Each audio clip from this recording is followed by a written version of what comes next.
Hey there, art enthusiasts. Welcome back to the Heart Playlist from Imagination.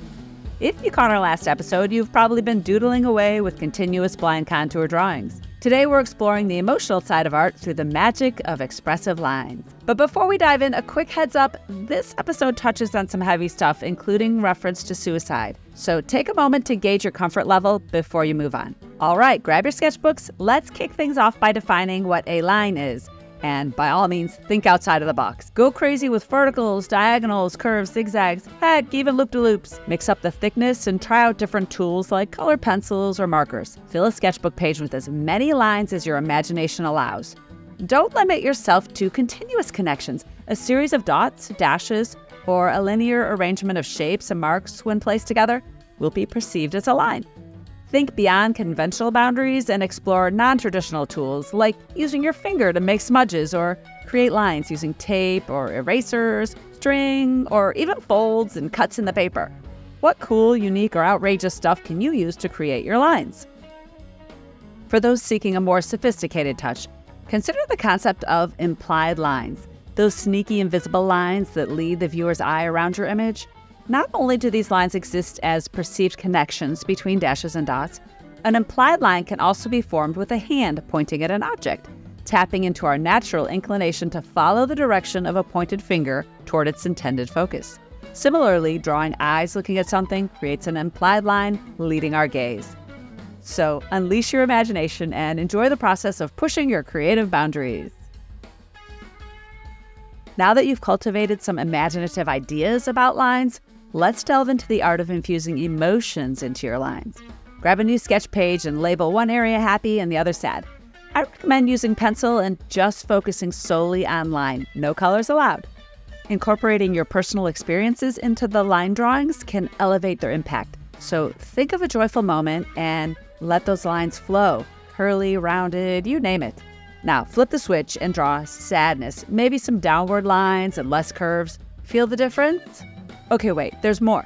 Envision a moment of excitement and depict your mood using lines exclusively. Repeat the process for a time when anger consumed you. You may notice an intriguing commonality between your angry and excited lines. Both tend to be angular because they're both passionate, heightened emotions. But take a moment to also reflect on the distinct differences between your angry and excited lines. Now, in my example, the angry lines are more chaotic and overlapping versus the outward radiance of excitement.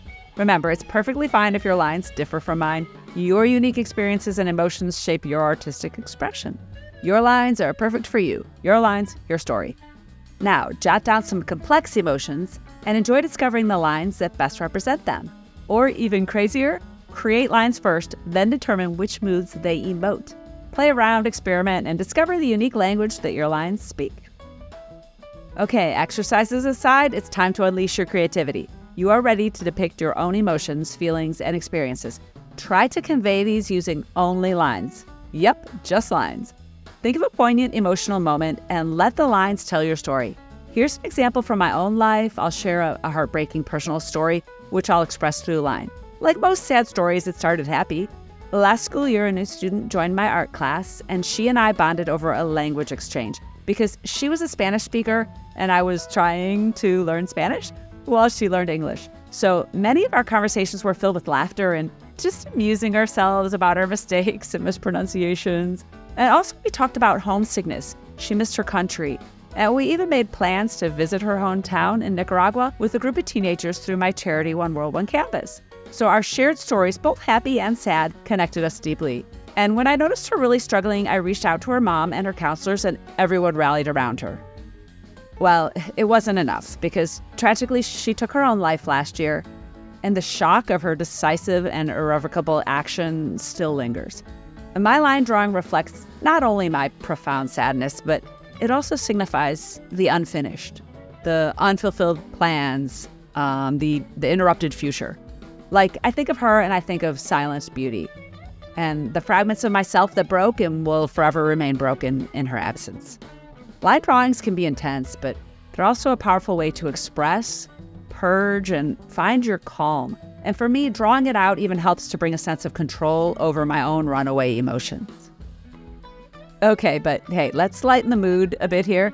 with First Kiss, my ode to 25 years of marriage. And as you can see, I broke my own rules because I couldn't resist adding a splash of color. So grab your sketchbooks and start sketching your feelings, and join me for the next Heart episode where we'll dive into the vibrant world of color. And thanks for tuning in. Happy arting!